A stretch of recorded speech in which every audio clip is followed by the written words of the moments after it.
Hello, good morning.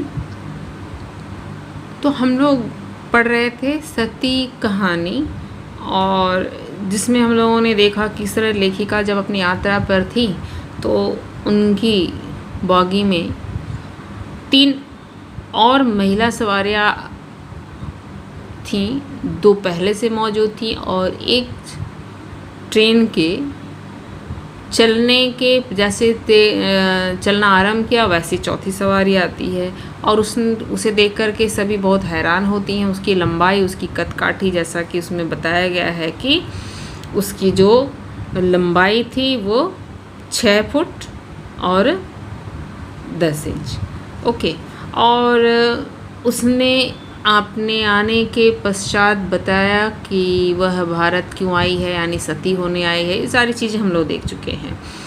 उसके इस अंदाज पर, उसकी बात पर सभी हैरान तो थी, सबसे ज़्यादा परेशान थी पंजाबी महिला। तो पंजाबी महिला उन्हें विश्वास दिलाती है। वो सारी चीज़ें सुनकर अंदर से उत्तेजित हो जाती हैं, बौखला उठती हैं और उससे कहती हैं कि वो उसके साथ चलने को तैयार है। अपनी सारी योजना, लखनऊ जाने की योजना रद्द करके वो उसके साथ जाना चाहेगी, क्योंकि उसे लगता था कि वाकई भावनाओं में बहकर वो सती हो सकती है। लेकिन उसने बार बार विश्वास दिलाया कि उसका इरादा कोई बदल नहीं सकता, क्योंकि उसकी नानी और माँ भी इस परंपरा को का पालन करते आए हैं। और नानी ने तो राजा राम मोहन राय और विलियम बेंटिक को भी वो हिस्सा दे गई थी। तो ये सारी चीज़ें वो बताती है, जिससे सुनकर के सभी हैरान हो जाती हैं। उसके बाद वह भोजन करने के लिए, खाना खाने के लिए, हाथ पैर धुलने के लिए गुसल खाने चली जाती है। उसके वहाँ हटने के पश्चात तीनों आपस में बातचीत करने लगती हैं। महाराष्ट्रीय महिला को यकीन नहीं होता, उसे लगता है कि इसका स्क्रू कुछ ढीला है। इस ज़माने में कौन सती होता है, फिर इतनी आधुनिक दिखने वाली महिला सती हो ही नहीं सकती। लेकिन जो खादीधारी महिला थी, यानी पंजाबी महिला समाज सेविका थी, उन्हें लगता है कि उन्हें औरतों के बारे में ज़्यादा अनुभव है, और कभी कभी औरतें, पढ़ी लिखी औरतें भी भावनाओं में बहकर करके इस तरह का कदम उठा लेती हैं। खैर, जब वह गुसल खाने से लौटी, हाथ पैर धुल कर के आई, तो उसने अपना लंच बॉक्स, यानी जो टिफ़िन लाई थी, इसमें लिखा है नाश्ता दान, जिसे उसने खोला, फैलाया, और उसे देखकर दूसरे से यात्रियों को भी भूख सताने लगी। जैसा कि ट्रेन में स्वाभाविक होता है कि एक यात्री जब खाता है तो वो दूसरे को भी लगता है कि चलो भाई, मुझे भी भूख लग रही है, उसके अंदर की भी भूख जगने लगती है। तो उसी तरह से वो भी खाने लगी। लेकिन बातों ही बातों में उसने दिल जीत लिया था, मित्रता सी हो गई थी, और सभी के सामने वो अपना खाना परोसती है और सबसे आग्रह करती है कि वो उसका लाया खाना खाए। सहयात्रियों ने जब कहा कि उनका खाना क्या होगा, तो उसने बड़े मजाकिया अंदाज में कहा कि वाह जी वाह, उसे हम खाएंगे। ईश्वर ने यह 6 फीट 10.5 इंच दुर्ग आखिर बनाया किस लिए है? उनकी भुवन मोहिनी हंसी ने हमें पराजित कर दिया। यानी लेखिका कह रही है कि उसकी जो मनमोहिनी हंसी थी, उसे हम लोग भी मुग्ध हो गए, और इस तरह से वो उसके लाए व्यंजन खाने पर राजी। जो मदालसा थी वो अपने साथ बड़े स्वादिष्ट व्यंजन लाई थी। कहा जा रहा है कि मोयनदान कचौरियाँ, मसालों वाली सब्जी, रायता, चटनी और बूंदी के लड्डू। ये बिल्कुल किसी आयोजन, विवाह आयोजन के भोजन थे।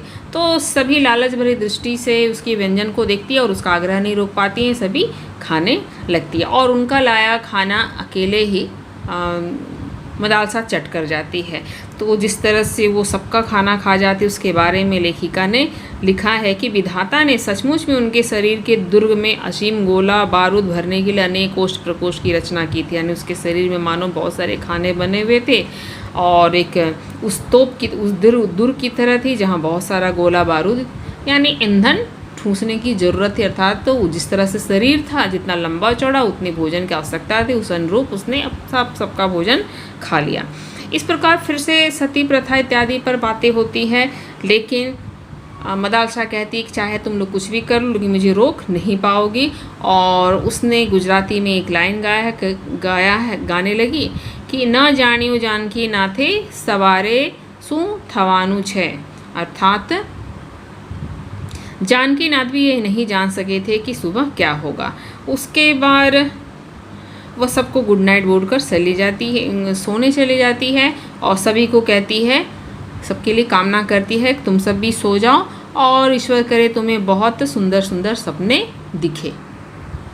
लेखिका ने उल्लेख किया कि वाकई सपने तो दिखे। यहाँ जैसा कि है बताया जा रहा है, इस पैराग्राफ में विशेष रूप से उल्लेख हुआ है कि सपने दिख रहे थे जैसे कि आभूषणों में गोते लगा रही हैं, इतने बाजूबंद अंगूठियाँ पहनने की हड्डियाँ खिसकी जा रही हैं, रेसी साड़ियों की तो कहने ही नहीं, जैसे मानो साड़ियों की विशाल उदत्ती में रंगीन कीमती साड़ियों की तरंगे लहरें उड़ रही थी।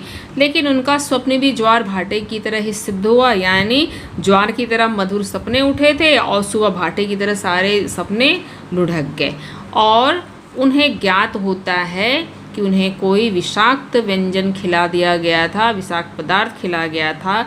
सभी नशे में धुत थी, किसी का सर चकरा रहा था, किसी को चक्कर आ रहा था, कोई गिर रहा था, कोई लड़खड़ा रहा था और सभी का ध्यान आया कि उनके सामान गायब हैं। तो इस तरह से मदालसा ने कोई विषाक्त पदार्थ खिलाकर उन्हें ठग लिया था, लूट लिया था और मदालसा के मधुर बातों का, उसके बातों के जाल में तीनों यात्री फंस गईं और अपना सब कुछ उन्होंने लुटा लिया। कहानी के अंत में लेखिका ने उल्लेख किया है कि सचमुच में पुलिस तो बुलानी पड़ी थी समाज सेविका को, लेकिन उन्हें सती होने से रोकने के लिए नहीं, बल्कि अपनी चोरी की खबर देने और उसे पकड़वाने के लिए। लेकिन ये भी गुस्सा जाहिर किया है कि अगर वो मिल जाती तो खुद ही उसे वो सती बना देती, यानी चिता सजाकर उसे फूंक देती।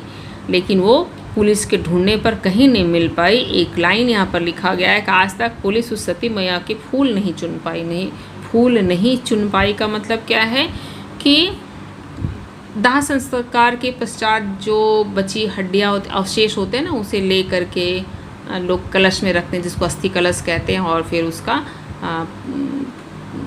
क्या होता है, किसी पवित्र नदी में प्रवाहित किया जाता है। तो उसको कहते फूल चुनना, जो हड्डी चुनी जाती फूल चुनना। तो यानी वो ऐसे गायब हुई कि उसका कहीं पता नहीं चला, उसका कहीं नामो निशान तक पता नहीं चला।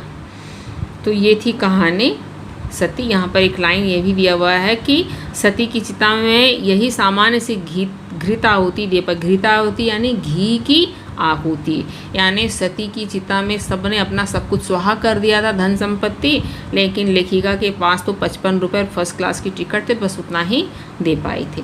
तो यह कहानी सती बहुत हास्य और व्यंग इसमें आया है और हास्य व्यंग के माध्यम से लेखिका का उद्देश्य है पाठकों को संदेश देना कि यात्रा के समय उन्हें बहुत से महत्वपूर्ण तथ्यों पर सावधान रहना चाहिए। सामान कम हो, सामान की सुरक्षा हो, दूसरों को असुविधा ना हो, खुद भी असुविधा में ना पड़े, और सबसे बड़ी बात है कि हम किसी अनजान से इतना ज़्यादा घुल मिल ना जाएं कि हम उसकी ठगी, उसकी चालबाजी का शिकार हो जाएं। किसी का दिया हुआ तो भूल से भी नहीं खाना चाहिए जो अनजान है।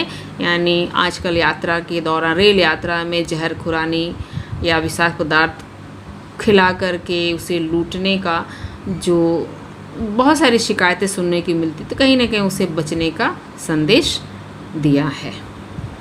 धन्यवाद।